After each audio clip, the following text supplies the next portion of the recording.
Todd Wilkinson invented winning. And here at Oklahoma, we uphold the standard. This is the Champion Standard Podcast, where analytics meet film and the tailgate fuels the passion. Touchdown! From deep dives in the film room to advanced stats that tell the real story. Ready? We bring Sooner football into focus like never before. The roar of the palace on the prairie, the legacy of champions, and the pursuit of the next one. It's all right here. So lock in, because this is Oklahoma football. This is the Champion Standard. Let's go! Let's go! Go!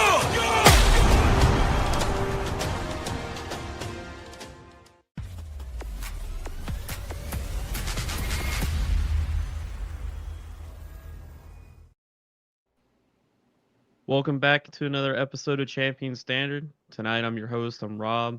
I'm joined together with JY and Alex, who JY just shut his camera off. He just went to hiding. How's it going, guys? Good. How you doing? Doing good. Did you guys enjoy the holidays? Get some good food, get some family time? Yep.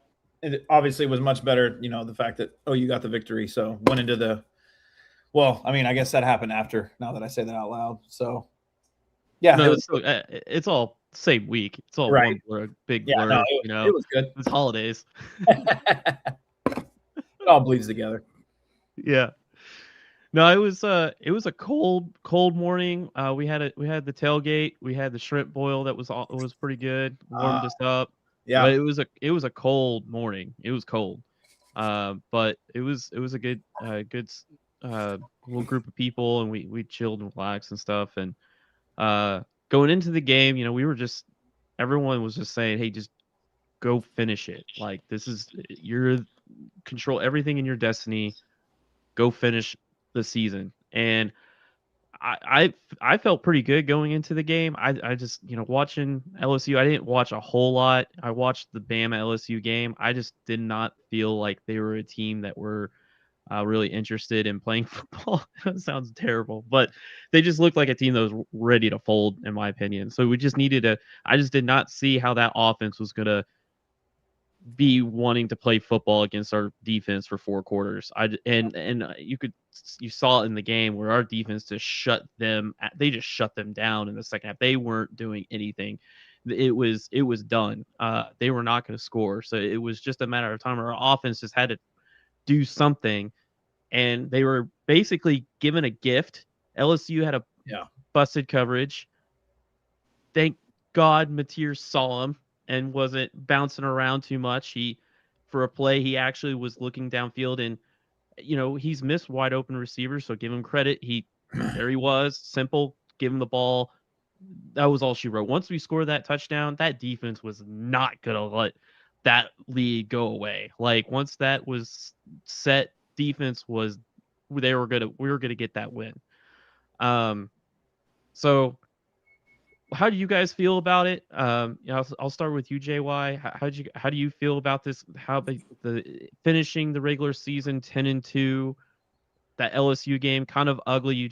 We kind of talked about it off air that if you just took some of you mentioned Mateer's play, some of the big plays that the mistakes that he made would have probably felt a lot different. But what do you think about this LSU game and finishing 10-2 as we wait for that playoff spot?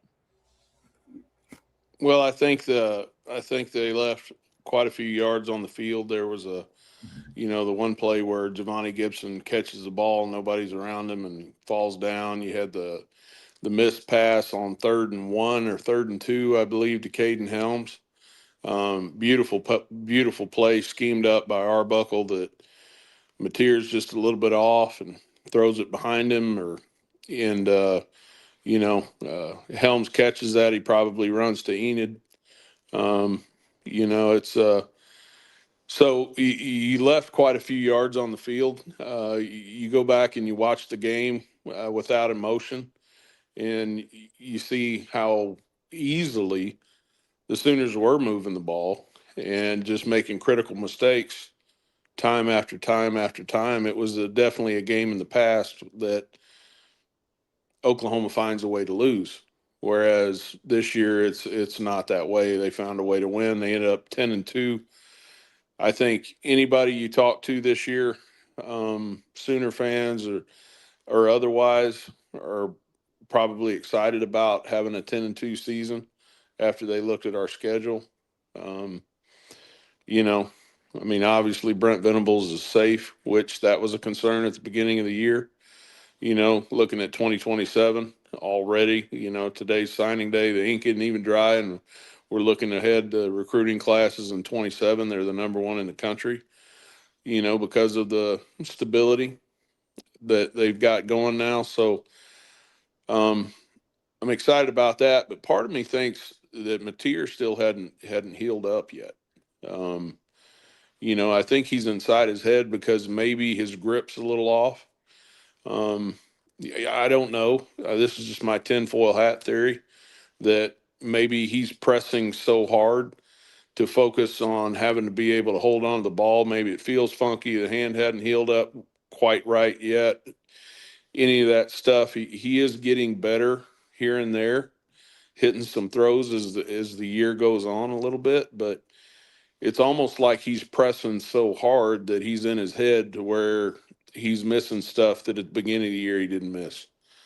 Right. So when you step back and you take a look at it, I wonder if that's not something that's going on. And I'm hopeful that these 3 weeks that he gets to rest and the rest of the team too may help him a little bit, because you don't need this offense to be world beaters. You just need them to be functional.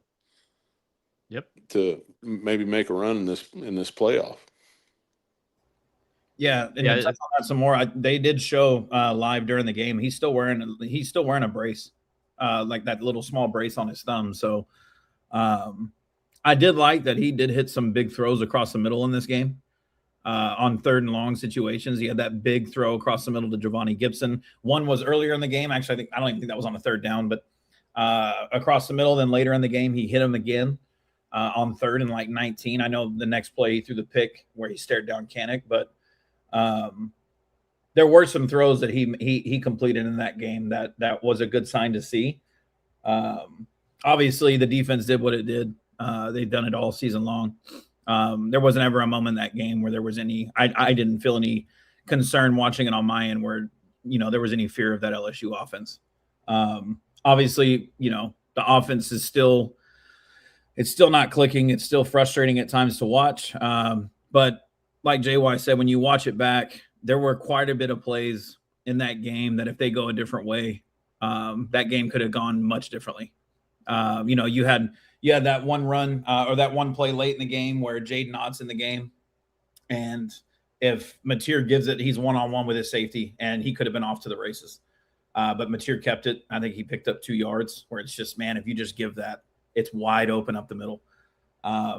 So again, you know, you're going into playoffs wondering, is there going to come a time where this offense can actually finally put it together, where Mateer makes the right reads, where, you know, he's hitting guys that are wide open, different things like that. And the defense is just, you know, the defense is going to do what it does. And you're going to get RMT back healthy. You're going to get Michael back, which we'll go ahead and call out that Nwewu played as good as you could have wanted him to. And, you know, that should only help him with his draft stock. You know, I tweeted out today, JY, I know you were a big advocate of him whenever he came to Oklahoma. And when I saw his film at UNT, I wasn't really blown away by it. I wasn't totally sold on him coming to Norman. But what he's shown the last 2 years, I mean, he's been probably your most consistent best lineman, especially this year. So, yeah, get healthy. Work on getting rid of those RPOs as much as possible. My dad, you know, you guys met him this past or a few weekends ago. He said he listened to Venables' press conference, and I didn't actually listen to it after the game. And he said Venables mentioned, if he heard it right, taking some of those decisions off the plate of Mateer, getting away from giving him so much responsibility on decision making, and you know, get rid of some of those RPOs and let that O-line fire off the ball, and let's see what can happen, because this team they have the defense to play with any team in this playoff. So now it's just going to be, can that offense finally click? We'll see. Yeah, all great points. Yeah, I think one of the going into this game and coming out of it, I felt really good about what we saw if we could just clean up some of those big mistakes. And like the RPO game, I always saw that as like an earned play. You got to run the football. You have to run the football, and you could always sprinkle that RPO stuff and the quarterback run game too late. And I always like to push all that stuff into like the mid third quarter, fourth quarter, and after you've already done the earning of the nickel and diming, earning of the duo and inside zone, churning out 4 or 5 yard run plays, and then really sink into those backers, really get inside their heads, knowing that we can go downhill on them, or that we can just throw a little quick slant behind them. Yeah. But when you don't have a churner of a run play, you're gonna get plays where defenses are just the backers are not gonna commit. They're not gonna feel like they're in conflict. So then they just sit there. And so uh yeah, I thought someone else to mention, I thought Foj looked really good. I know there was a couple of plays he kind of busted and stuff, but I'm so impressed with both our freshmen, Fasusi and Foje. I mean, I'm just impressed by them each week that they are going to be so damn good next year. Yeah. Having Simmons back, I'm going through each week. Simmons is the right tackle. Like, his feet. I actually was talking with a friend who is a big O line coach, and he was looking. He's like, "Who are they? This is a prototypical offensive tackle from Oklahoma." I'm like, we actually got him from Western Carolina. Like he's Right. just we just plugged and played him. He's like, dang, okay. Loved his feet and everything. But yeah, so let's before we start into the film, I actually remembered. Like, comment, and subscribe. Oh my Hey, god, it's there the it first is. time oh my god, dude. I'm so I'm so proud. I'm so bad at being the host, man. That's why I like Brad taking. Anyway, Brad's such a great host. Anyway, so you guys ready to dig into it? Let's do it. All right.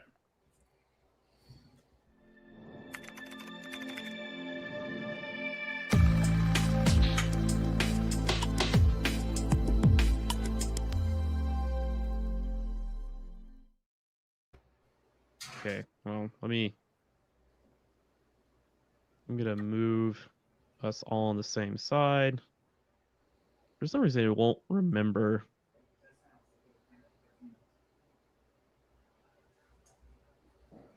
Yeah.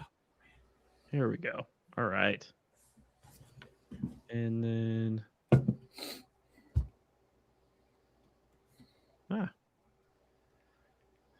Should we preface this, Rob, by saying we're kind of just going to go through the film as it goes?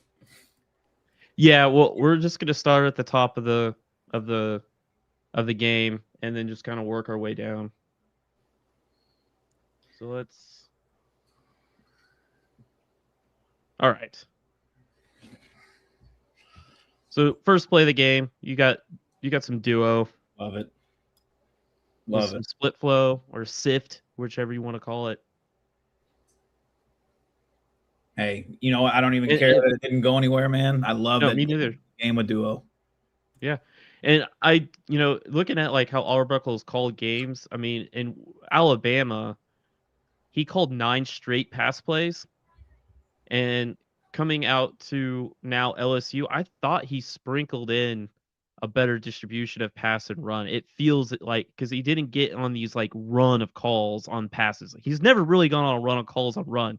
At most he's ever done is like 4 runs in a row, but he never really got into this run of pass plays where it was just 5, 6, 7, 8 pass plays, in the middle of the game and in the late in the game. I thought he learned a little bit from Tennessee in the Missouri game and the LSU game about how to finish the game through the run. In the Missouri game, in that Tennessee game, remember he tried that RPO crap and it turned it into reception and extended the life. And Missouri and LSU, he's leaned. I think he ran like 4 or 5 run calls to ice the game, to drain the clock, control the line of scrimmage. So that's good to see. This Yeah. is just a good play. I mean, a good play by LSU. I mean, Yeah, I mean, they get the tip and Perkins. Hey, you know what? Shout out to Mateer, man. Perkins is not a slow, non-athletic linebacker, man. That dude is a hell of an athlete. So Mateer to not give up on this and let him just take off and house it. Got to give credit to Mateer here because he keeps him out of the end zone. And the very next play, what happens? They throw a pick. So that's a big play by Mateer to go knock Perkins out of bounds there. That's huge. Yeah. Let me see. What were you trying to run here? Just kind of curious. I think they ran a stun up front too. They ran a twist. Let's see. Okay, now they loop the linebacker, and he's the one that gets. See the linebacker coming from across the formation. Yep, they're wrapping it. That's who gets his hand on the ball. It looks like EPL passes off the D tackle, and then he identifies the looper. But I think by the time he identifies him, Mateer's throwing it, and 40 gets his hand up. It was actually Fasusi got beat inside right there, and that guy. Was it the DN that gets it? Yeah, the DN comes inside. Fasusi left the gate open a little bit. Yep, you're right. I was watching it back right here. I was like, wait, did the linebacker get it? Yeah, because he was wanting to hit that slant up there on the top hash is what he was after. Yep. Yeah, and that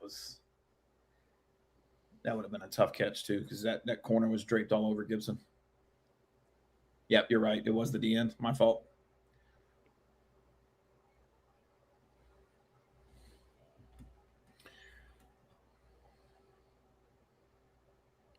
Like I said, they ran more wide zone in this game in a long, long time. Like a long time. It's I think playing Missouri, and how you guys, you go into a week, you're studying your opponent. You got all your analysts and everyone in a room. You get your coaches in a room talking about your opponent, Missouri, and you're looking, okay, we have to stop this wide zone. And then at the same time, offense has an opportunity to kind of steal some stuff or look at the techniques. How are they doing it? Because, the fire grind of the season, everything is churning. You don't have a whole lot of time to really study anything. Yep. Hey, if you go back to that play real quick, I was going to show that this is when Arbuckle goes right back to the same play. So right here, and shout out to Blaylock, who looks great again. Looks like his early season self in this game. Looks healthy. If you'll see on the end zone view, you'll see how this gets blocked up. And then on the next play, they run it again, and LSU brings a corner off the edge.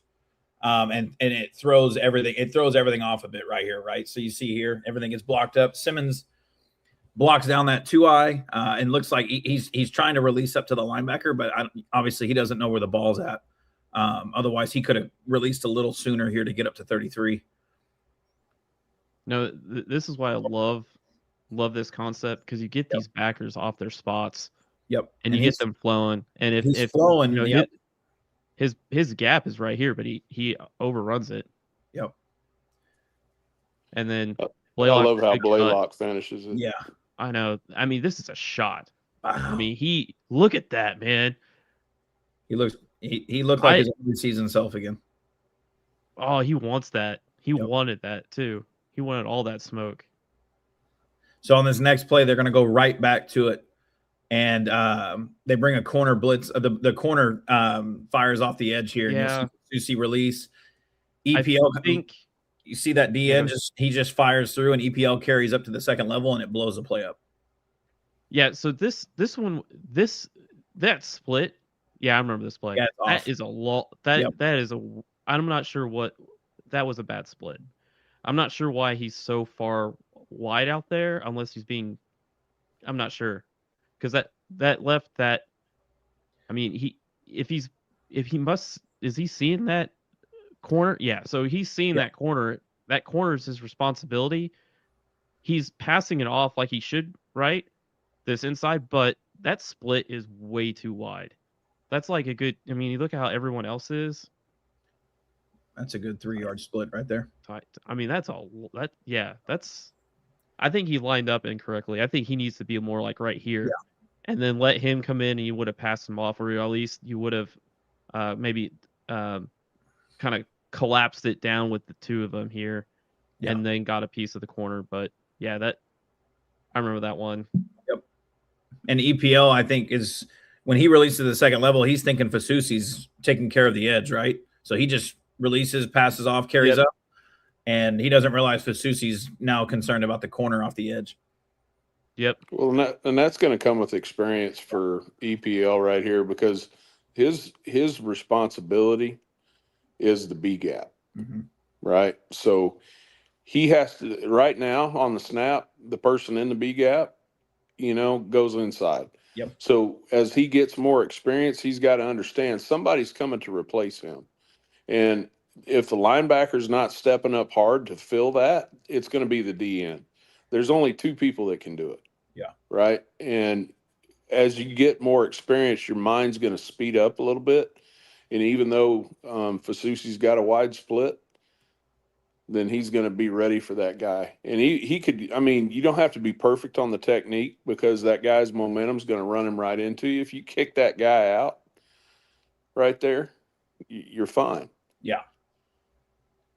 Well, then if you rewind it some more here, not only is the front side get blown up, you'll see here, watch the 2-eye right here above Foje. See, when Simmons releases right here, watch everybody step, but watch Simmons. Yeah. See Simmons step? Yep. So I would still think Foje's got to help there. I mean, he kind of, I can't tell if his arm is even getting, yeah, he just sort of passes him off. So like, you see how Weewoo's, I mean, this block is tremendous by a center. Try to get underneath. And then you've got Simmons is trying to get over there too. Yeah. Yeah, that's just a false step by Simmons. He's got to step with that front foot instead of turning first. Yep. Made him delayed. So 16's able to shoot the gap. So even if the front side doesn't blow it up, it looks like 16's going to be there in the backfield and able to make the play anyways.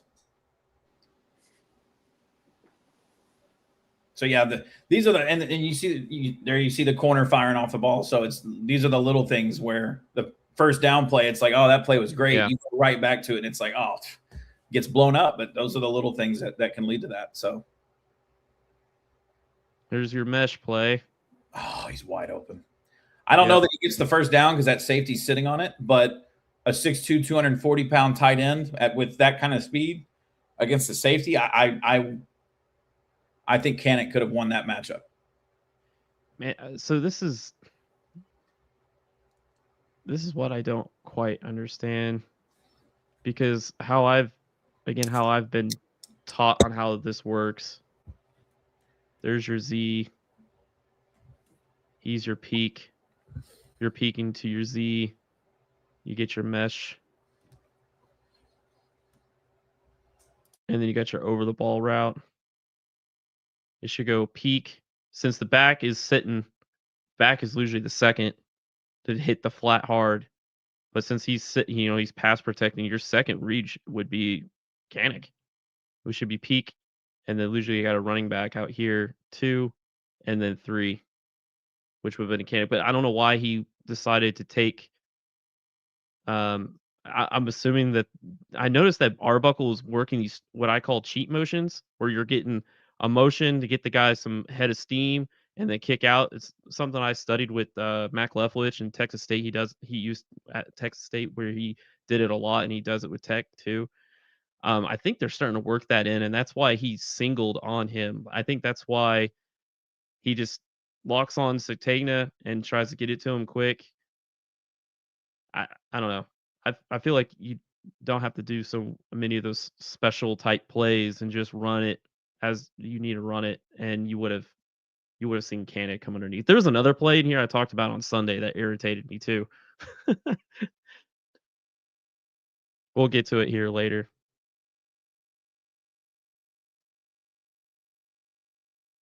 But we don't have to talk about every play. We can kind of just watch. Oh, that's a false start on Fasusi. Yeah. He actually got lucky he didn't get called for one earlier before that possession, because he false started on the second snap of the game, I think it was, and they didn't see it. What is this, inside zone? Yeah.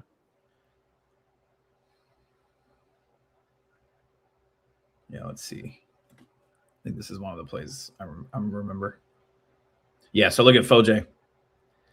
Yeah, this is the play I was. Yeah, when I said he busted a few, I was like, "What are you?" I was like, "What are you doing, man? Don't need to hug your bro like that. Just work up to the second level." See, but even here, like, look at EPL carrying up to the second level. I still want to see him get more on 90 than he does. Get lower, but look, he just gives them just a little bit. Yeah. I'd like to see him deliver a bigger blow there and get a little lower to displace him more. Is he trying to gallop there? Do you think he's trying to get in there and kind of horizontal distortion there, lateral distortion to like gallop and get in there, like get his shoulder up into that rib cage? If so, he did not gallop step for sure. Yeah. Are we talking about Foji? Foj, and then we were talking about Foj and then EPL. But yeah, I'll let you talk about Foj and kind of what. Yeah, I think honestly, Foji forgot he was playing guard. I mean, you look at it, him and Simmons do the exact same thing. Yeah. Yep. And hey, to his credit though, he was the right tackle for several weeks. So. Oh yeah, true freshman. He's gonna make mistakes. Oh man, the wide zone. So I have not liked our wide zone because I honestly think these guys are being coached to do this, and I don't like it. Simmons, his feet is good enough, his strength is good enough, but I don't know why. You know, he needs to you see how he's letting the guy get underneath him. He has to get his hands inside, and has to get that backside knee and cut that. I was going to say something bad. Cut that guy in half and move him off the ball. And the play side, if you don't get this flowing out, this back is not going to be able to run his full track. And then he ends up doing stuff like this where he's going to second guess. He really, at this third step, should know where to go. But by his fifth step, he should actually cut to get there. But he can't actually do it because the play side gets blown up over and over and over again. Because I don't think that we're actually coaching our tackles to get underneath and run with these guys. We've done it all year where it's more taxing on the body for Simmons to actually try to stop here and try to build a wall on the guy. And I know this is not mid zone, because if this was mid zone and they're coaching him to build a wall here, then you would see more vertical double team up north south. Instead, we're actually trying to run, like, these four guys are all in synchronized to like wide zone. What do you see here, JY? Well, watch everybody else, right? He's just wrong. I mean, his footwork's wrong. If you're running outside zone on this, you got to go, and that D end is going to follow you. I have never, in my experience, I've never played a D end that does that on wide zone. On wide zone, he's going to run to the sideline, try to get out towards the number and set the edge. Otherwise, this is the best edge setting job in the history of mankind. Right? Yeah. Because one of the things I've seen is that it's not just Simmons. I mean, you see it with Visusi too. Anytime it's the play, like, as we go through here, let's watch all the play side tackles. They do the same thing. And you can see on the backside, look at how Visusi is running. Like, he's running. I mean, it doesn't change if he's going left or right, but for some reason, let's pay attention through the game and see if the both tackles do it. I know I've seen Simmons and Visusi in other games do the same thing when it's on the play side, and it's the reason why we cannot get this thing rolling.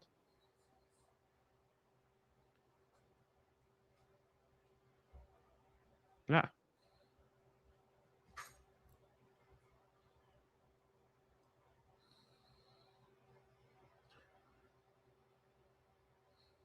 It's a great ball. Yeah. Look at that. 1, 2, 3. Stays calm, feels pressure closing in, but doesn't panic, doesn't leave the pocket and flee right. He stays in there and throws an accurate ball, a layered throw over the defender. That's a good ball.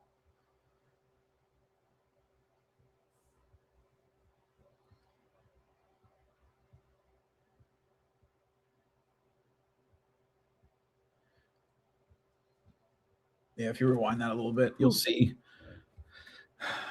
it's a nice recovery by EPL because the 90 gets underneath him a little bit, but EPL is able to slow him up enough. But also, I like what I see from Fasusi. 44 and 33 get a little junked up here, but when 44 tries to release back outside, I like Fasusi how he snatches that inside arm down just to knock him off his feet. That's something he did multiple times in this game. I'm starting to notice, and he's done it some throughout the season, but you're starting to see that independent hand usage more and more. So, like seeing Nice. that from him. You see that? That was nice. Like, oh, you're talking about that move right there? Which one? Or the Oh, no, deep? I'm talking about. I was talking about Fasusi. How Susie. he's snatching that DN's arm and knocking him to his feet or off his feet.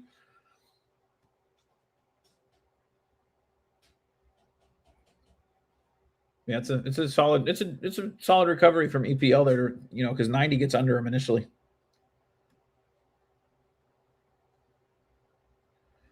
Yeah, hold on. What happened? Oh, no, I'm switching monitors real quick for me to control a little bit better. Yeah, but I like you see that number 90 tries to get in that face with EPL. EPL does little, like you mentioned, like hand usage too. Yeah, you see, watch, he just fights that handoff, refits, gets underneath him, and then anchors as much as possible to slow him up. Dean's trying to long arm him. Memphis has, well, longer arms. See that snatch trap right there? That's nice. Get off me. Get off me. Yep. That's nice, man.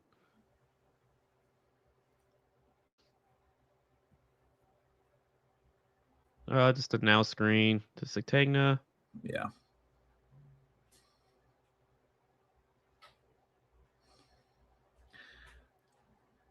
Or strong.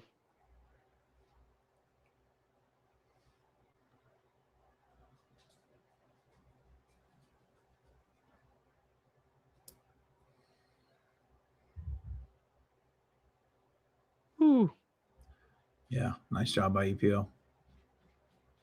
There you go. Get your shoulder in that. Able to get enough. Good job by Fasusi too. Good combo. Man, those guys are going to be special together once they get rolling with another year.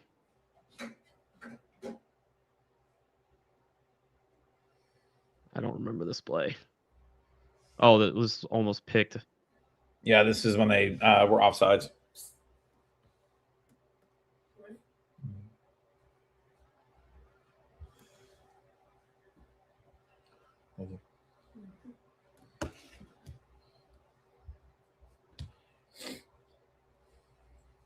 We are really good at running mesh, though.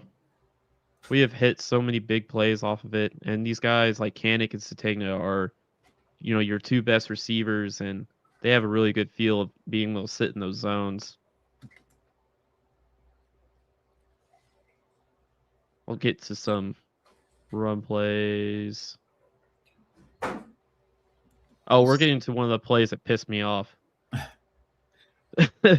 Okay, so like right here, and I know they saw this in the booth. So like they down here on Kanik just before, he's running a little sail route.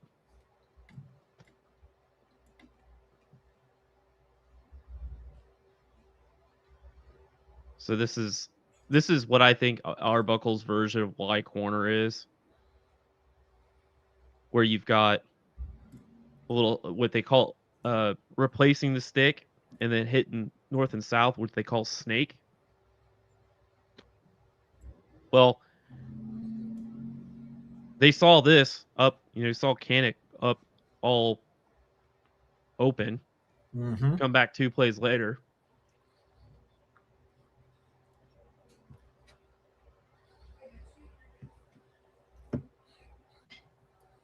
They try to run it again.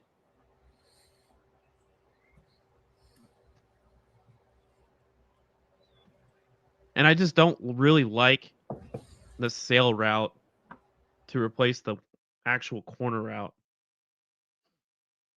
because all this wasted movement of the turn here at the top of the route allows that safety to come and undercut it.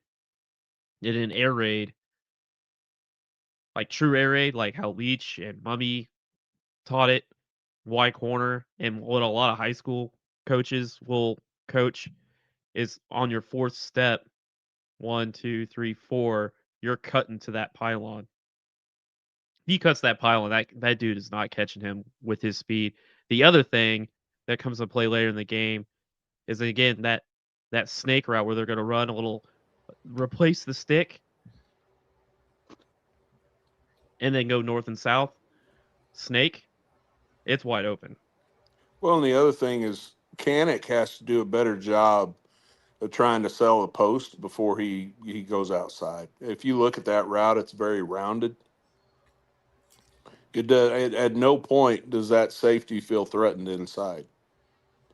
Yeah, so that's another philosophy is, we do have these like middle of the field reads, like your post.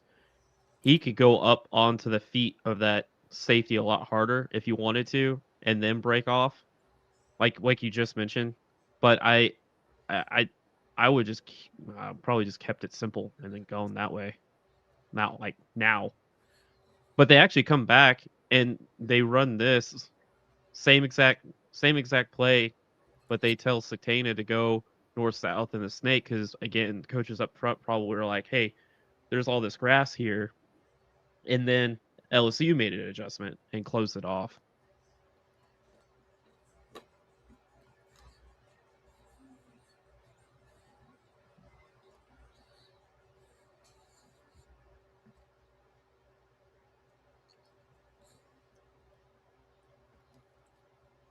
Let's get to this is becoming one of our staple runs, the arc read stuff.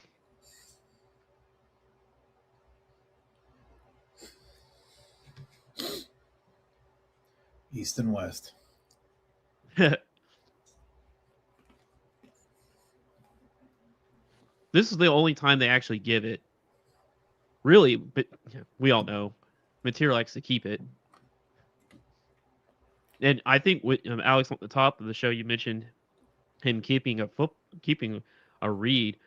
I don't like some of the the mesh and run QB inside zone that they do. We'll probably see. I don't like that because it puts it in his head to keep it. Like you're almost giving him reps and like ingraining in his head, hey, keep it, keep it.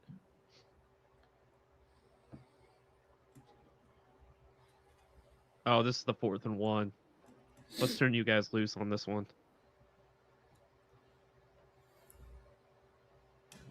Go ahead, JY.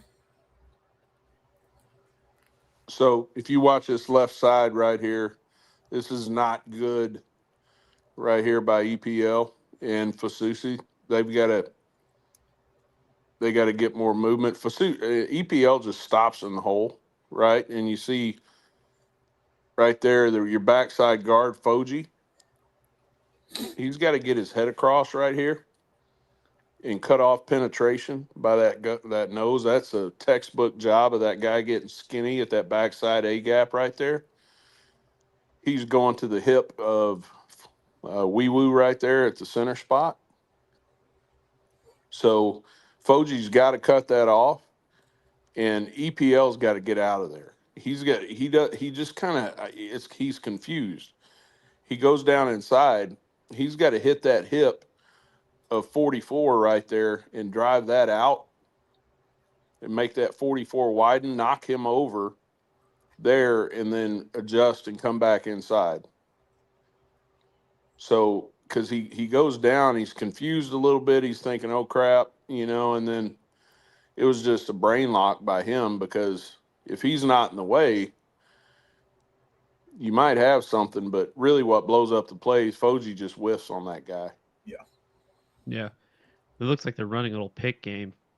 Center block. And then they're wrapping over. See, Center and blocks even away from. I don't like the call so much on, we're 4th and 1. You got a 245-pound running back. Just get foot to foot in there and go north and south. You're going sideways. Yep. You're going sideways. Just run double teams up front both spots, just get movement off the ball and let's run the old wedge play right there and say, okay, guys, you're going to have to move somebody a yard off the ball. And tell X-Rob right here, get up inside, and if it's not there, then you bounce it. But they're going sideways on 4th and short. Yeah, my buddy, who's a big time air raid guy, he was like, "Why are you guys not under center and just running QB sneak? I mean, you like to run the guy. Why don't you just get the they don't even have a 0 over top. There's not even a nose guard." Yeah, that's what he said. Yeah. He was like, "Why don't you just get under center, make them fold in, and then you can go power the other way." Well, and this feeds into my tinfoil hat theory that Mateer still isn't right with his hands. When was the last time you saw him take a snap from under center post-injury? Think about it. Yeah. He was like, yeah, just boom. There you go. Anyway.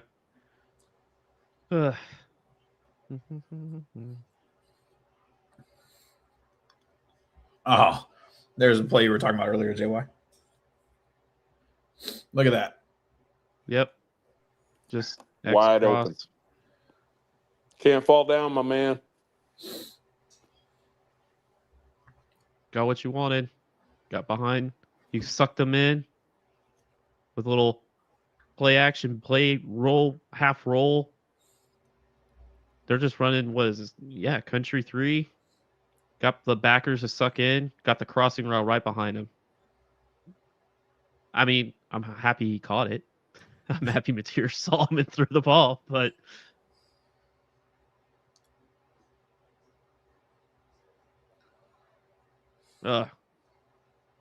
catch the ball, make someone miss, go score. Yeah, or even just pick up 5, 6, 7 more yards, man. Oh, yeah. And then, oh my gosh, this made me so mad. I'm like, got to block, man. I didn't like that. Block. I wanted this to go to Blaylock the whole time. I agree. Okay, yeah, let's look at it. Let's look at it. 2nd 1. Don't try to get cute here. Just hand it off, right? If you see there, Blaylock immediately cuts outside on the DN, right? He's gonna be one-on-one with 11, right? But the way Blaylock sticks his foot in the ground and gets downhill and how physical he is, right? I think he could have very easily picked this first down up.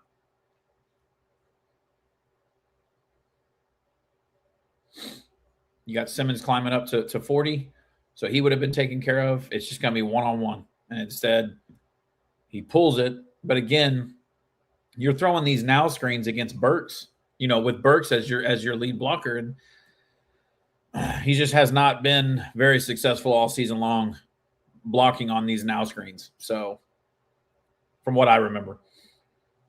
It looks like they're doing that pick game too, and we actually called it right. So like they're running their little pick, pick the center.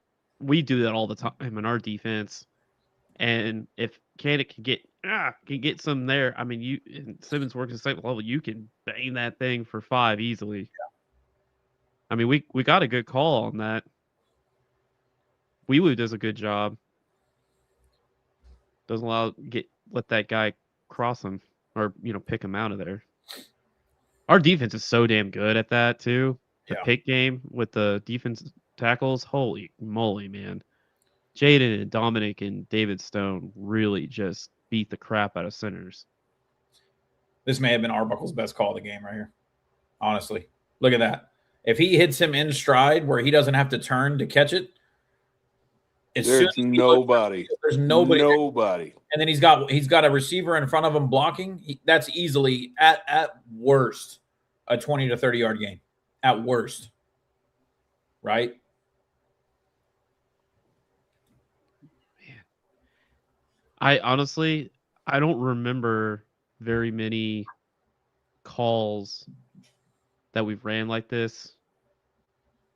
And they got exactly what they wanted, and dude, they have what they wanted. Honestly, even if Mateer gives this to Blaylock has the room to get the first. Yeah. Look right here.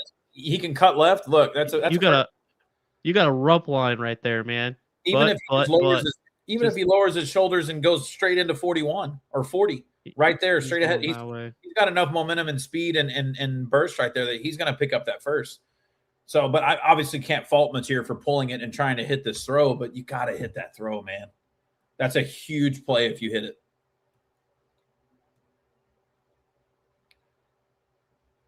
Execution. All right, here we go. This is a good one. You punt, it's still 3-3. Yep, there's Blaylock again. 21-yard GY counter by a running back. Healthy again, man. The fact he's healthy again, it could be huge. If they can get X-Man healthy too, going into the first round of the playoffs, that could be big for that offense if Arbuckle will stay committed to the running game and Mateer will actually hand it off on these RPOs. Oh, man. Blocked up nicely. I mean, yeah, you got the alignment that you want. All right, so look at that. Rewind that. Watch Fasusi off the gallop right here. Watch the blow he delivers. Yes. See? That's what you want. Yep. Allows EPL to seal right there. And then he releases up to 33.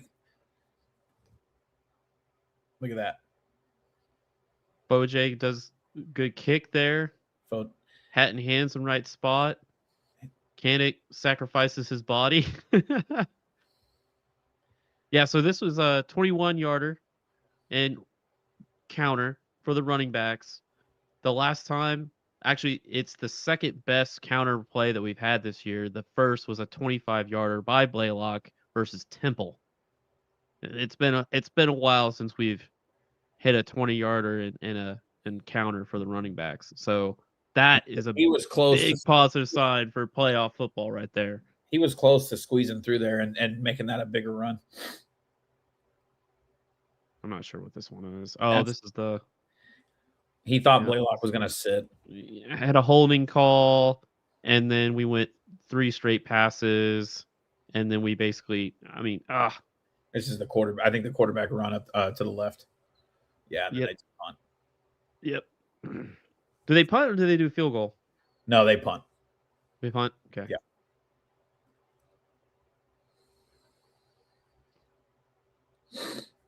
Second and 2. Oh, actually, I think this one was like a good gainer. Mateer just doing hero ball stuff. Get to the end zone, Cam. If he gives this to Blaylock, it's probably blown up there on the left. That guy's just sitting there. Pretty good read. Yep. Yeah.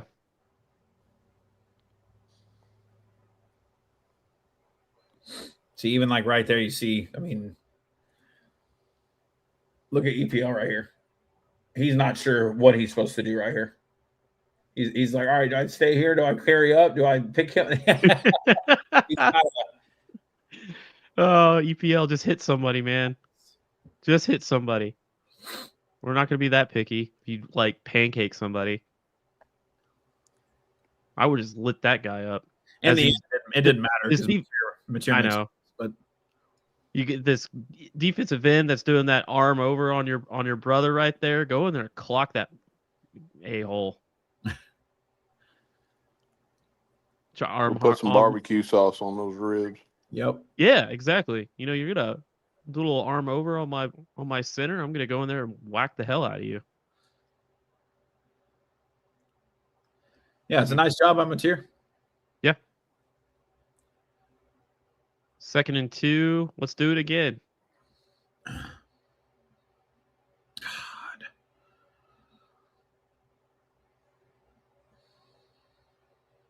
So many now screens, dude. So many. Yeah. Looks like I labeled this one wrong. No, let's see this. Hang on.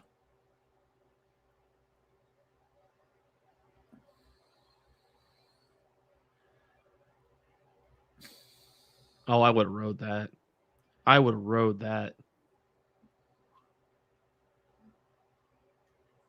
You got a hat for a hat, man. And there's no one back here. You do. Hang on. Let it play out a little longer. So okay. Hold on. I will. But, okay. So, this is 1, 2, 3, 4, 5, 6. 1, 2, 3, 4, 5, 6, 7. Box count it.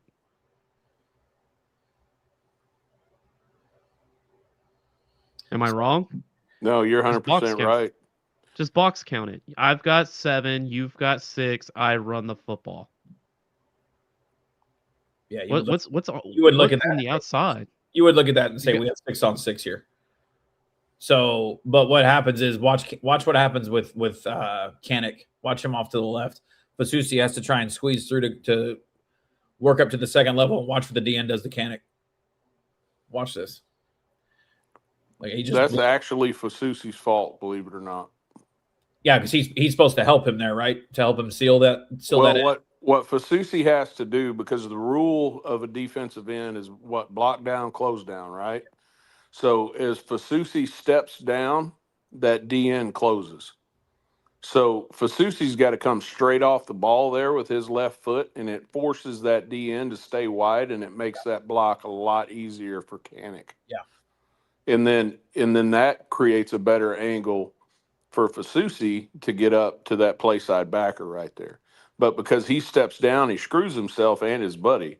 Yep. But even with that, if you give the ball to Blaylock right there, if he stays tight to that hip right there, he's right up towards the ref there, and that guy can't close. That number 7 right there that comes into the frame there at the end, he's out of the shot now. But if he gets tight off of Kanik's hip right here, he's north and south in a hurry up towards that umpire right there, and it's a good gainer. Mm.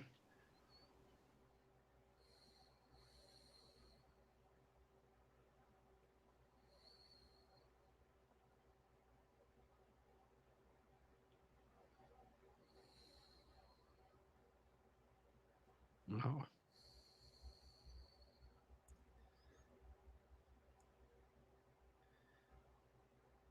Such a slow developing play.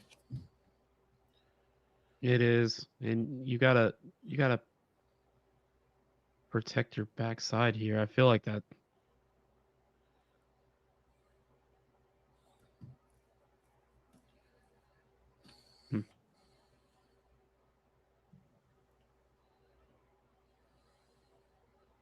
Not sure what this one is.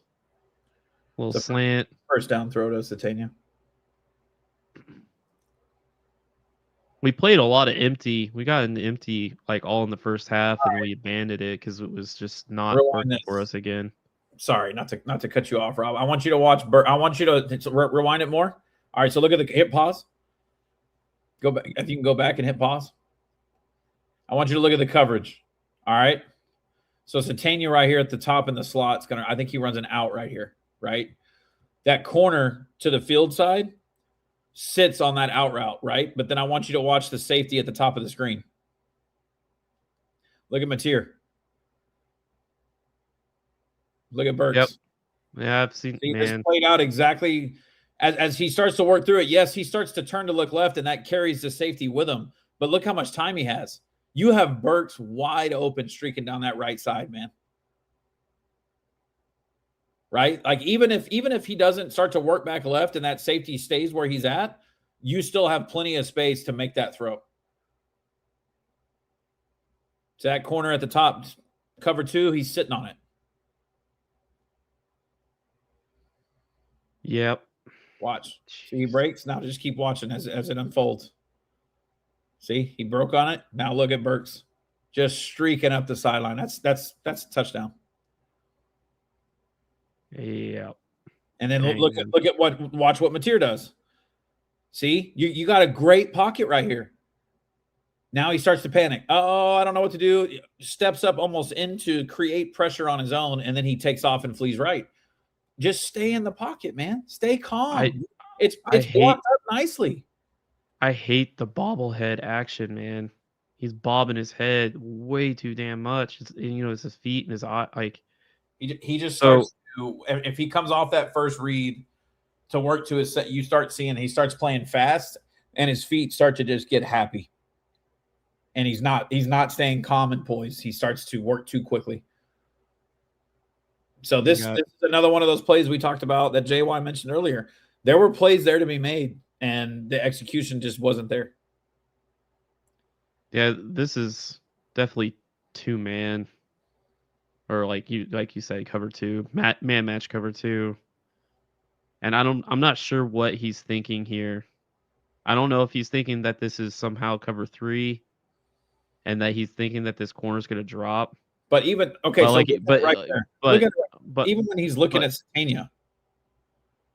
Yeah, he's I mean, he could have just if he's reading this correctly, he could have immediately saw I can fire that to Burks, but instead he comes off of it. Yeah, if he hits him with a little pump fake right there and that guy bites, it's over. That's cash. So like, I just don't understand why he's bobbing his head. Like, his head should always stay like that. Like, if that's the side that you choose, but like, he's looking down, he's looking up, he's looking up, he's looking down. He's looking. We know that there's nobody out there. Like, what is he looking at right there? He has no receivers over here. Like 30 yards downfield, you're bobbing your head, and then he dips his left shoulder.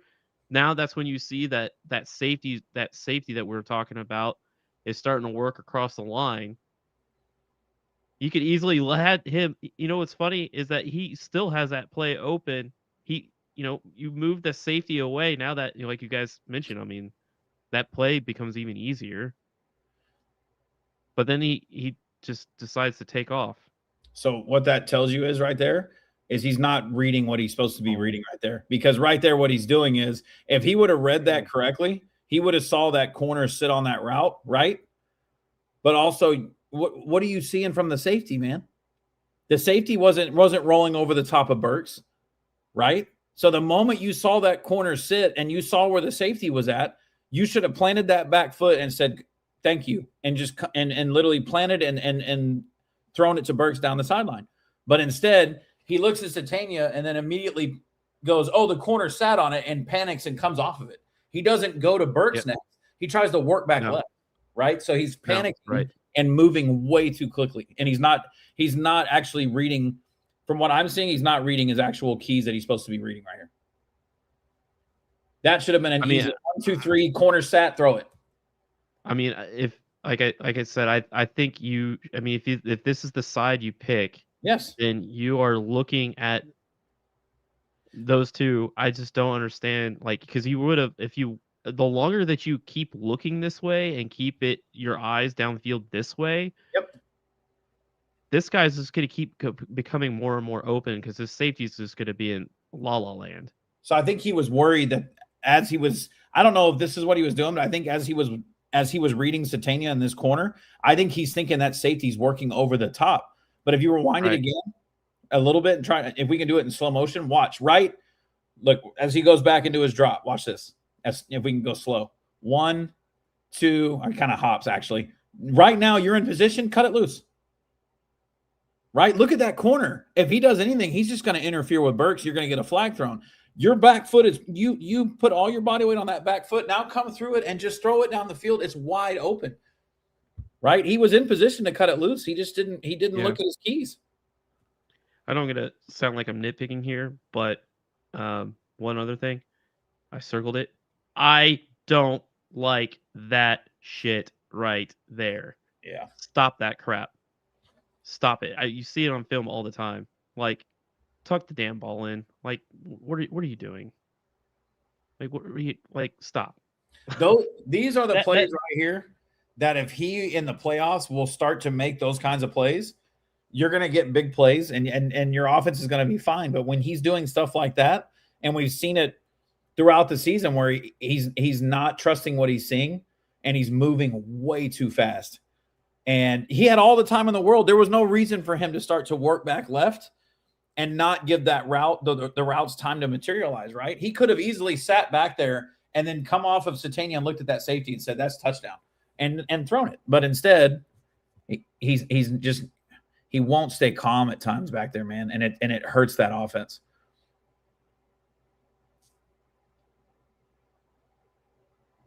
This is that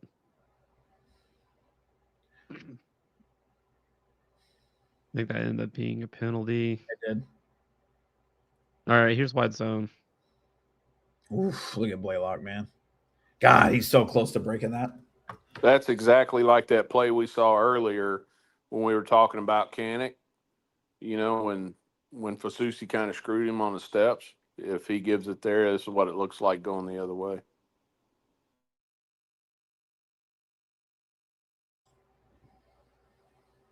Like that chuck, too, Fasusi put on that D tackle.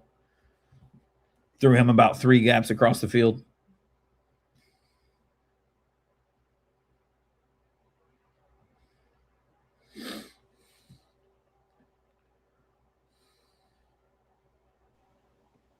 Yeah, EPO got on that one.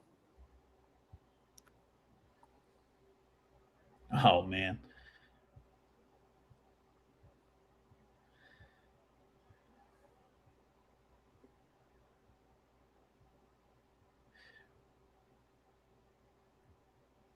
That's the play when Harold Perkins interfered with Satania. They didn't call it.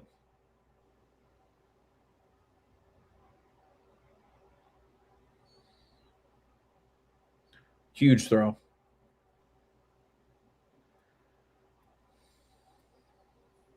I think this is what, 3rd and 19 here? This is one of his best throws of the game.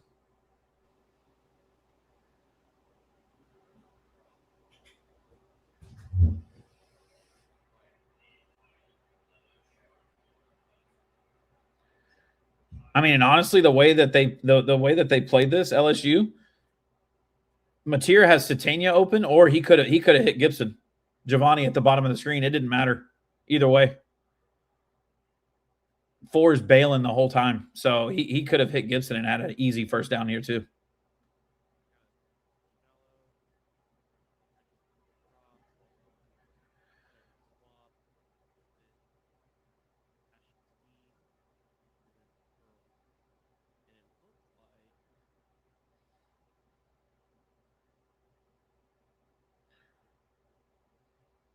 I mean, it's a really nice. I really like the way the play comes together right here. That's a really nice play. Yeah, this looks like you. Yeah, I mean, you've got your shallow cross for any of that like zone no cover stuff. You got your swap between your 2 and 3. One's 2's running a crosser. You got your seam going down the hash, and then you got your curl. And it looks like they're running a like looks like they're sorry, I messed that up. Looks like they're running cover 6, which is kind of crazy to hit the seam on cover 6. Because you got cover 2 over here and you got cover 4 down here. And he threads that needle, man. And Satana, man, he's becoming a dude. That's a nice catch, man. It is a really nice catch. End zone view. Yeah, so But yeah, he had a lot of options there. He had Satania or Gibson. But look at the protection here, right? He just gets and this is something you see quite a bit with this offensive line, man. Is they do a really good job in pass pro. You see Simmons out there shut down the outside. I've talked about it all season long, man. He's got a really strong outside shoulder. Really strong outside shoulder. So look at that pocket. Look how much he widens out that edge. I mean, Mateer's got tons of room in that pocket. It's a huge throw. Good play call. It was a perfect play call for that coverage. And I think this is the pick. Yep. Yeah, so this. Look at what happened if he checks it down to the back. Yep. One-on-one in space with a linebacker. That's easily an 8-10-yard gain. It's the same coverage as that we hit earlier. They just inverted it. And we try to hit the seam again, and it closed. But I feel like this, yeah.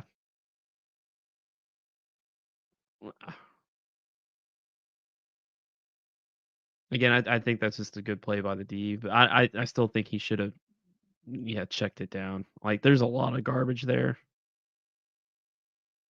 And I don't really like especially about I don't really especially like the spear concept either. well, after you look at that, he's obviously wanting to go over the middle to begin with. Right there, you can see that flat player there on the 30. He turns his hips. He's got his back turned to the running back. So by the time Mateer goes through this, if he makes the right decision and checks it down, I don't know that guy will be able to recover. You got one of your best ball carriers in the open field. Yeah, I think this is cover 8. So this is 2 to the 2 to the field, 4 to the boundary, and this safety baited him good because usually you'll see uh these guys he'll flash to that hash mark real quick, but he slow plays it. I mean, like usually you see these safeties bail to their quarters fast, but he sits there and waits and lets him go, and then he undercuts it. And the reason being is because that last play they got him on it, so they maybe thought, hey, they're gonna come back and try to get us with it, hit that seam again. Good play by the D, but yeah, he should have checked it down. 100%. I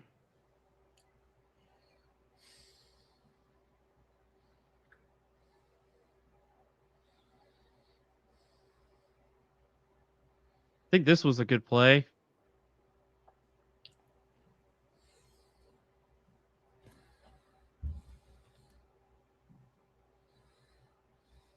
Yeah.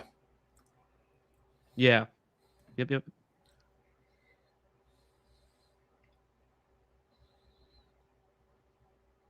I like the half rolls, man. Well, and That's some run and shoot stuff.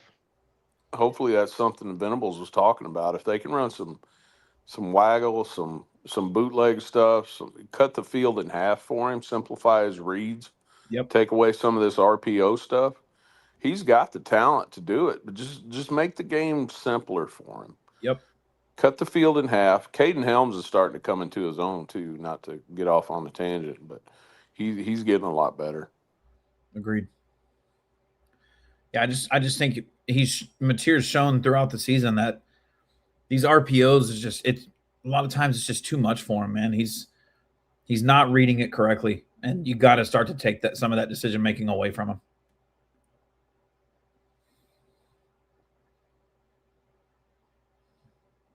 See another dagger. That's another layered throw there to get. So that's what I was saying earlier when we first started. Is he hit some big throws across the middle in this game? I'll give him credit on it. And you guys gonna have to break down the. I'll let you guys break down the protection. What's good? Yeah. So LSU's bringing pressure here. They're doing a 3/2, so they're doing a hot zone, and we've got boom seam. You got your dagger and your shallow, and yeah, great play call on a good cut on the coverage that you wanted. And I also like this ball getting hit on the hash. That's exactly what you want. That's textbook. You got your cross, your shallow, and a perfectly timed dig. Good. I mean, we've got big old open field and great catch. So let's look at the pressure. Look, was that a 6-man pressure? 6. Yep. Well, they left 5 with a spy. Yeah, middle linebacker spying with Perkins.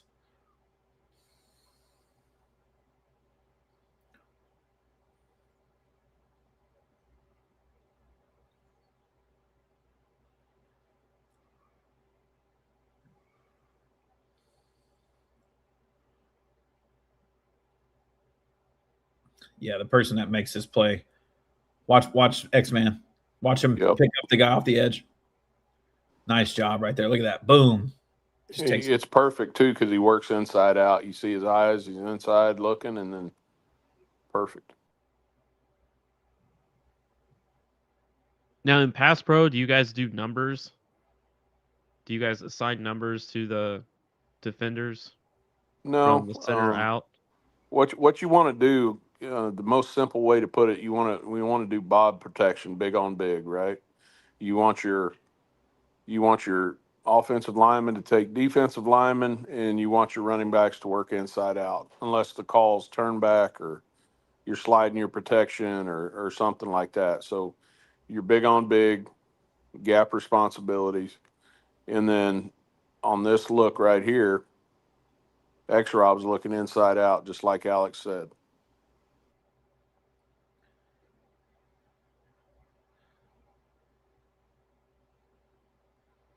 So here are they when you say big on big, are they manned up and then he's looking for work inside out? Yeah, And pretty much. I mean, so if you want to go from left tackle to right when we started up. Fasusi's got the number 10, or if they run a little game right there, 88's going to come and fill, right? right. If they do that. So, and then you want EPL to get that B gap right there. And then you got Wee Woo looking at the A gap in case 88 comes inside. Right. But obviously if you're running a mop stunt, meaning, the Mike Backer 40 or 7, if one of those guys comes into that hole right there, you got to pass that off. And then you got Foji. Foji's really the only guy that's uncovered right here until I think they bring a guy in late, and 44's coming across. Yeah, there he is. So his primary deal, he's one-on-one with him, and then Simmons is one-on-one with number 6. So really there's no immediate threat right off the bat for X-Rob. Right? But you don't want to turn a defensive tackle or a defensive end loose on your running back, right? You want to keep your big on big principles. And so then X-Rob, with there being no immediate threat or a hot call from any of your tackle or your center or anybody up front, he's going to work inside out, because the most immediate threat, the hardest thing for a quarterback to do is beat middle pressure. So that's why he looks from the inside, and then they're bringing a delayed blitz off the edge, and he ear holes that guy. I mean, he smacks him. Yep. Ooh.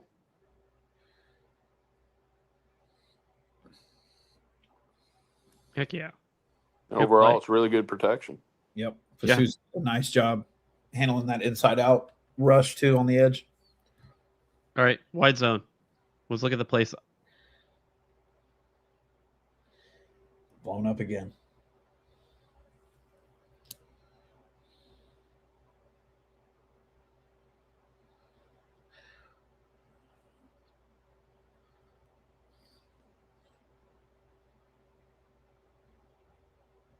I see what you're talking about, Rob. They got Helms doing that same technique on the play side, right? No, I'm telling you, it doesn't matter who it is. It doesn't matter. They are teaching the outside, whoever the outside defender is, whoever our outside blocker is, they are telling them to almost board block it.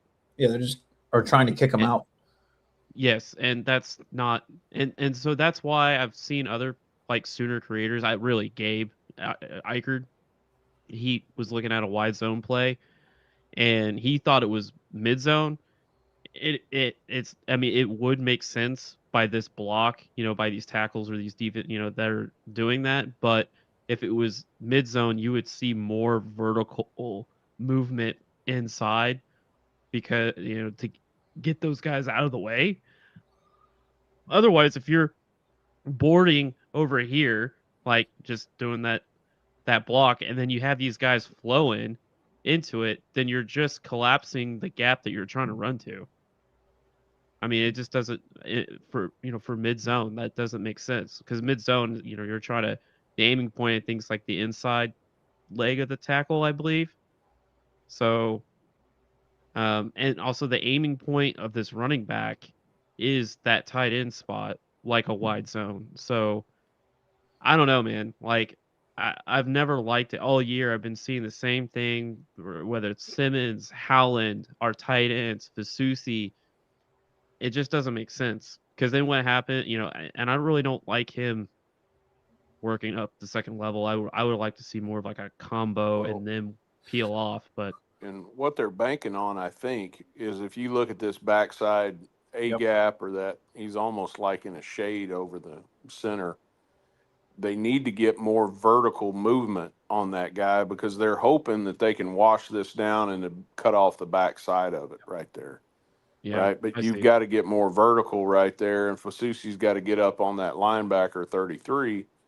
And they're banking on that. And they're hoping that that number 6 will stay wide and the running back's able to cut. But because you don't get enough vertical movement right there between EPL and Wee Woo, because Wee Woo's got to come off on 42, who's feeling hard, you know. But even Still, still, if that's what they're trying to do, then why isn't Blaylock more decisive with that cut or X Rob? My bad. You know, it's just a funky looking play, man. yeah, that's what I'm saying. Like, because if his aiming point as he turns his hips, I mean, everything about it says I'm trying to, get to the wide out here. Like I'm aiming point is here. If it was mid zone, I feel like his aiming point would have been more square, like down this way, which would have helped him cut right off of this hip here. But like he could have, if he was more square, he would have been able to plant that foot and get north and south. But because of his aiming point is your typical wide zone, and then your tight end, your tackle is doing that stand up, and then you've got guys that are trying to reach people like in a wide zone. You're basically collapsing the gap over here because you're not getting any horizontal displacement here. Then you got guys that are horizontal displacing, but they're closing that gap. And then you've got your running back that has that track instead of this track. Well, It is weird. It makes no sense to me, and it can you hasn't all watch year. slowly real quick? Huh? Yeah. I want to watch him way right here against the nose.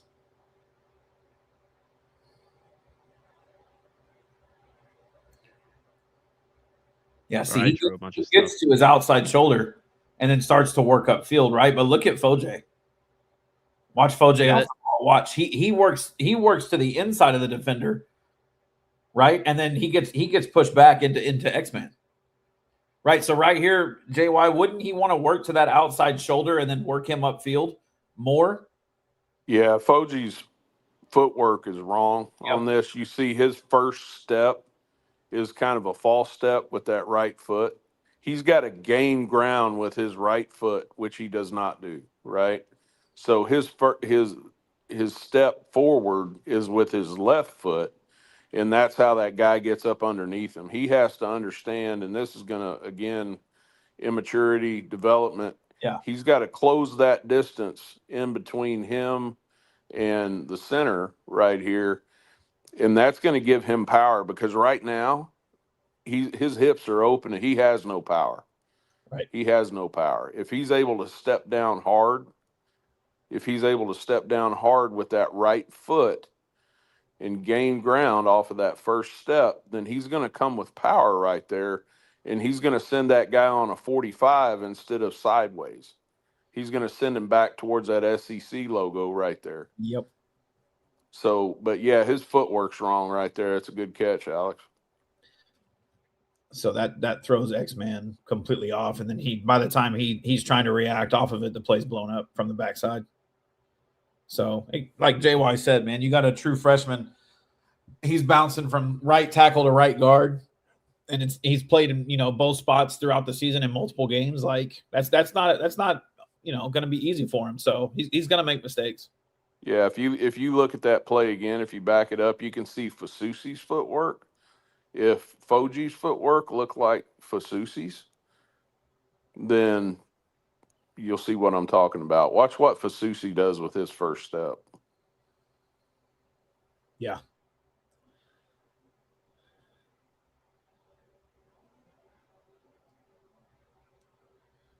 It's almost like if he's pushing on that left foot of his, and then making like a 45. Was that a 45-degree angle? Yep. And then he's cutting. He's lifting that knee here, and as soon as he lifts it and steps down, he's basically cut that defender in half, and he's working his way down. I'm trying to see if, but yeah. See, everybody. honestly, out of all of them, Fasusi does probably the best job out of all of them in that type of run. So I was saying earlier about instead of Canic down in the red zone, they're using the sail route to try to hit a pylon, and then they're with Sategna. You know how he kind of stopped here early in the game? They're telling him to work north and south, just like a what they call a snake route.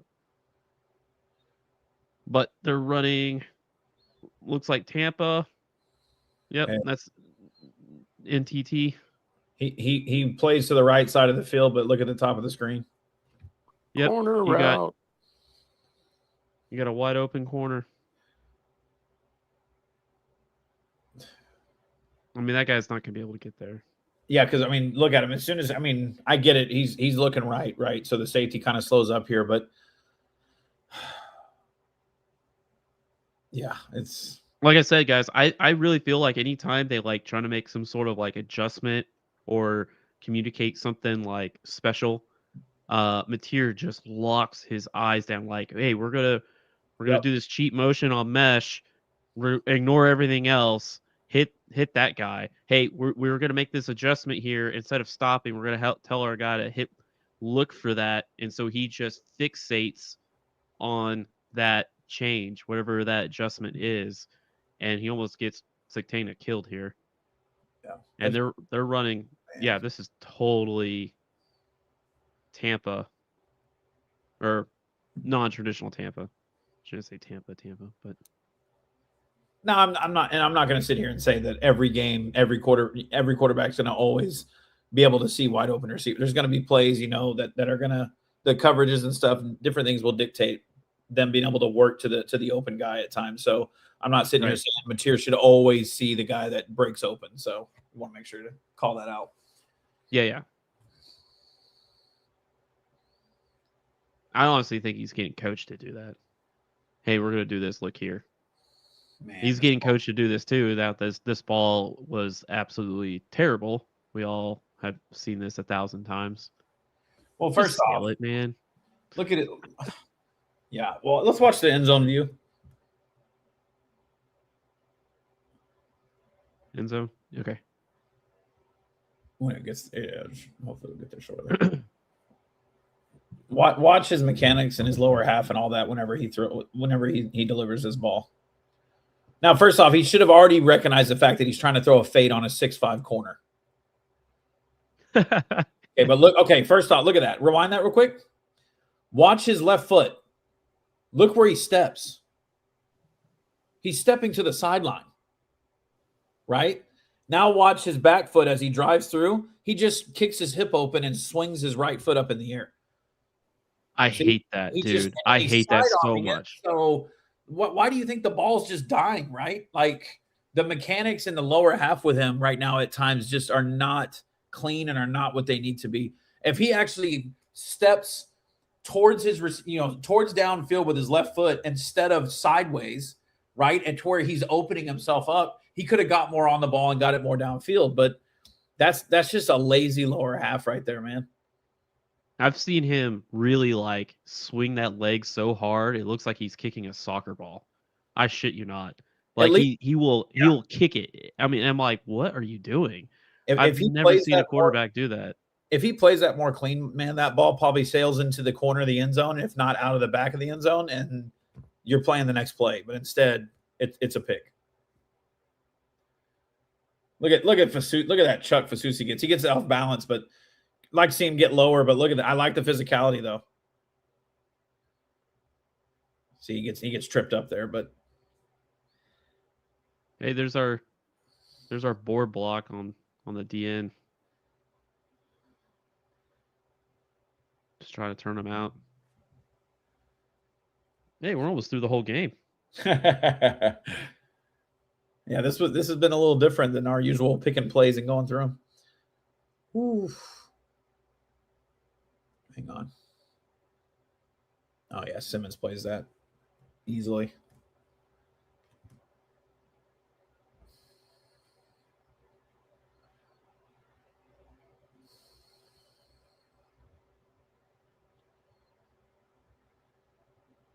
Okay, this one pissed me off too. Like, we should be coaching our receivers, hey, we need 8, break at 8. Why are we breaking at 7? Why are we catching the football 1 yard short? Like, we should have our coaches saying, hey, break at 8. Don't break at 6, don't break at 7, break at 8. We need a first down. I'm like, what are you doing? That's that I'm not blaming Satagna here. This is coaching. Like 100%. Someone needs to like let them know over and over again in practice. It's 3rd and 8, break at 8. Don't do this in the game on 3rd and 8 if the receiver can't break at 8. You got to And look at his leg. Look at Mateer's leg. Yep. You see that crap? Yeah. I'm telling you, like, he swings that leg like he's a soccer ball. You, And I don't know. I don't know, man. Like, you got to get I don't. there. You got to. Yeah, you do. They end up punting because of it. Yep. It's bullshit.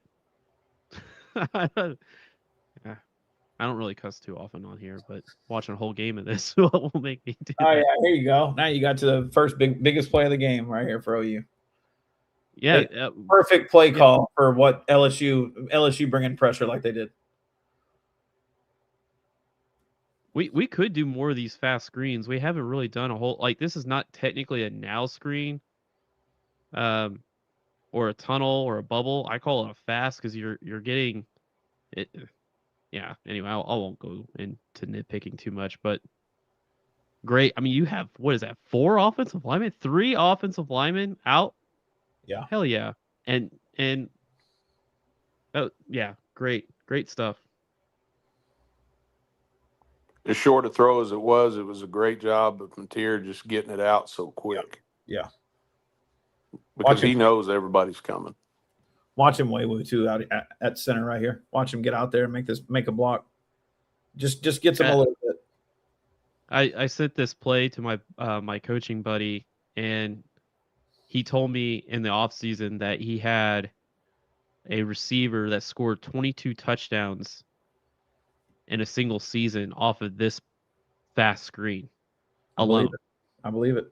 Like JY said, man, the fact Mateer gets the ball out that quickly, but it's also an accurate ball, hitting him in stride where he doesn't have to slow up and let in the pursuit. Is able to work outside and get to him from the inside. That made all the difference. So Burks is just able to. I mean, just look at that. Look how quickly the ball's on him. Hey, you know what I noticed? Not exactly in stride. He has to sit there for a second, but it gets on him quick enough to where he's able to just turn and turn on the jet. So that's big. He's not doing that kick a soccer ball crap either. Well, look at you see how he the arm angle he threw with. I know he's normally sidearm, but he looks like he threw it even a little more there too. So it's a nice play by Mateer.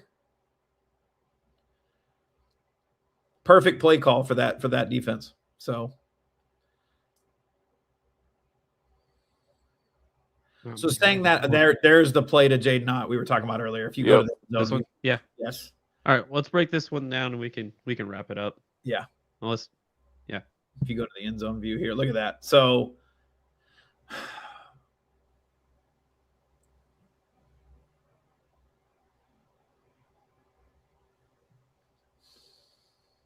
now I know that the DN's kind of sitting there, right? He's reading it, but I think this is the play. Maybe it's not. Maybe that was it. I can't remember.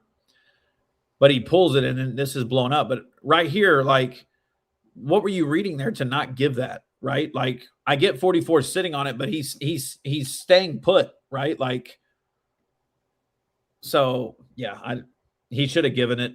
It could have been a bigger play. And I guess he just thought that he could get outside of him.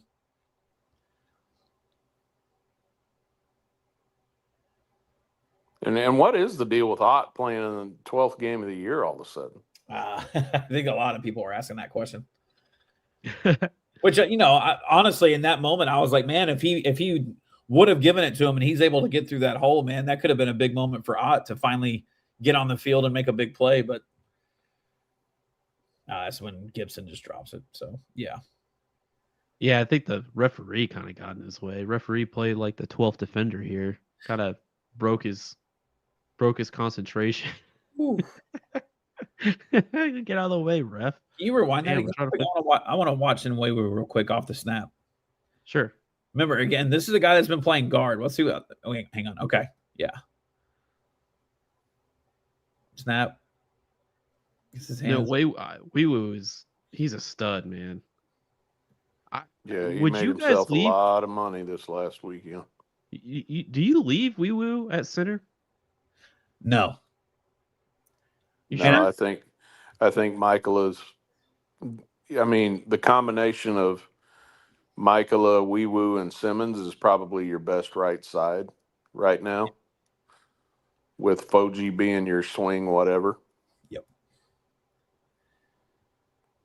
Yeah, I just think right now some of the things that you saw in this game, right, with Foje at right guard, are things that you're not going to really see when Nwe was out there at right guard, right? Right. Because again, Foje's a true freshman; he's learning. Michael has played really well for the majority of the season, so you want to get him back out there, get 54 back at right guard, and shore up that right side again. So that'll give you your best chance in the playoffs. Yeah. I think that's it. This is the drive. They throw the touchdown pass. So to Satania. Yeah, it's this one. So again, it wasn't perfect, obviously, by the O-line, like we talked about. You know, you saw the different things that can lead to why some of these running plays aren't working. In pass pro, they looked pretty damn good. Right now, I know LSU doesn't have like an edge guy that's like a guy that's gonna wreak havoc off the edge. They just don't have anybody like that this year. But your O-line played pretty well in pass pro, man, and for the most part, they have all season. So again, Arbuckle called a pretty good game, right? It was more so just the execution wasn't there. So you got to give him credit on that. Yeah, I mean, I came away with that this offense still has like a lot of potential in a couple of weeks and get into the playoffs. I'm an optimist, eternal optimist. I think you've always got enough time to be really dang good, and you clean up some of those execution stuff, like you mentioned, and you don't turn the ball over. Like, you can't turn the ball over. Like, No. I know the defense is going to make a play, but like, you can't have those stupid mistakes like that. And it was nice they played a team with that kind of offense where when they did turn the ball over, you didn't really, other than one time, you didn't really have to worry about it. Yeah. All right, let's do this. I didn't want to talk about the playoffs before the LSU game as we were doing the Missouri post game. Obviously, y'all heard me. I was like, yeah, I want to beat LSU first. Now you're in the playoff, right? Now everybody's saying, all right, could be Notre Dame, could be Bama. I don't know how it's going to be Bama, because if Bama beats Georgia, are they going to leave them 10? I don't see that happening because they'd be the SEC champion. I don't know how you would jump them over us, other than the fact that if they do, it's because they won the SEC conference, right? Yeah. If they lose, they could be out, right? So, but looking at it, who do you guys want to play in the playoffs in the first round? Go ahead, JY. I'd like to have Notre Dame at home. I think that would be pretty cool. Okay. I don't know how recruiting works, if you're going to be able to get guys in on visits for that, like an extra home game. But I want to say, obviously additional revenue and all that type of stuff. I mean, that's huge. I can't remember if there's a quiet period during December or not. Off the top of my head, I don't remember. Or dead period, I don't remember, because now that signing days just passed. Yeah, with Notre Dame, the thing I look at with them is they can throw the ball and they can run it. Obviously, they have the best running back in the country in Jeremiah Love, right? Now, obviously, with OU's defense, OU's great against the run. Notre Dame, receiver-wise, they don't really have any receivers out there that really scare you, that are I just don't. I haven't watched them a ton, but when I haven't seen any huge big play dynamic threats out there. Build your team, build it sooner. On Zip Recruiter. I can start right Can you hear me? Meet your man. You hearing that? Like Oh an ad. yeah, What? I don't know what's going on, man. We're jamming. Playing like an dude. ad. Just ahead of college What, is there football's music or championship something? weekend, Sam Yeah, there's Beckton somebody and talking Wayne right Stats of NCAA What? Digital join me to break down. Okay. The other thing that I like that I would like about the Notre Dame matchup is I have watched Notre Dame's right tackle, Emil Wagner. He's a massive 6'7", like 315. It got ridiculous length on him, right? Is extremely stiff. He's a guy that I think RMT and Taylor Wine could have a lot of success against and rushing the passer. So I think there's holes there with Notre Dame that I wouldn't be scared to play that team. I'm of the mindset of I don't know how it would happen. I'd be all for playing Alabama again. Oh yeah, I especially if we get them at home, I think that'd be awesome. But they don't run the ball that well. We know that they can make them one dimensional, make them throw, and you're going to be healthier than you were when you went to Tuscaloosa. So I think for you to score points on this defense, you're gonna have to be balanced. Like you're gonna have to be able to do both, and you're gonna have a quarterback that can just be a creator, kind of like Chambliss. And in this playoffs, there's not a whole the only one that I see is quarterback wise that can kind of be a creator is maybe Dante Moore, but he's going to be in a playoff versus a veteran coach and all that stuff. That's going to be. Yeah. I kind of talked about it a little bit with Brad on Sunday, but like I want to play Indiana, Notre Dame, A&M, and Alabama. Like those are the four. Like I just feel, Ole Miss now that Kiffin's gone. Those are like those five I would take. Tech, I'm a little worried about Texas Tech because I like Mac Leftwich a lot. Like he's one of my, I guess, OC crushes, I guess. I don't know what you call it, but the guy I like to study a lot. And they spent a ton of money on defense. And Georgia just is like one of those teams that's just tough. And I mean, they play you 4 quarters. They play you to triple digit zeros, and they're going to be a physical team. And they've gotten better. And Kirby Smart, I mean, he's one the best in the biz right now. So Georgia, Ohio State, Tech, I would be a little worried about. But I think I'm excited to get in the playoffs and get our first win. Like I don't know who would be your who you guys wanted to see. Who do you not want to see in that first round? Who's someone that you're like, I don't want any part of that? I don't want to go to Texas A&M in the first round. Ooh, okay. That'd be a hornet's nest. Texas A&M could be tough, and one of the big reasons why, obviously, Fasusi, and I don't know if you agree with this, JY, but Fasusi is a hell of a talent. He's playing really well right now. You would have him as a true freshman going up against one of the best pass rushers in the country in Cassius Howe, right? Now, A&M struggled to stop the run against Texas, but they have a quarterback that can move, that can run, right, can create with his legs. They've got playmakers at receiver. Concepcion is a heck of a player. They would have some matchups there that are like that could cause some problems for OU for sure. I agree with JY in that regard. I don't know who I would say honestly. That was a pretty good one by JY. Honestly, right out the gate, maybe Georgia. Now it's not going to happen. It would but Georgia's playing pretty damn well right now. I think they're going to beat Bama in the SEC championship game. They can run the ball, they can throw it. Another mobile quarterback. Defense is playing much better, it seems like lately. So, yeah, I guess I'd say Georgia. In that would be tough. Yeah. But they're going to get a bye if they win, so it won't matter. That won't happen. But Yeah, I don't want anything to do with Georgia until the championship. I don't want anything to do with them until we get to Miami. So Yeah, I mean, we'll see. yeah. All right, guys. We put in about an hour and 40 minutes breaking down almost every single play from LSU game. I don't think anyone else does that. I don't think anyone else is crazy like that. Yeah, this one was a little different. Well, everyone, thank you for tuning in. Champion Standard, Trench Warfare. It was a lot of fun. We'll get. Do you guys want to do a defense one where we kind of look through the season for defense, maybe next week or whenever before the playoff, or do we want to look ahead to our opponent? Because we'll know on Sunday, right? I think we can do two.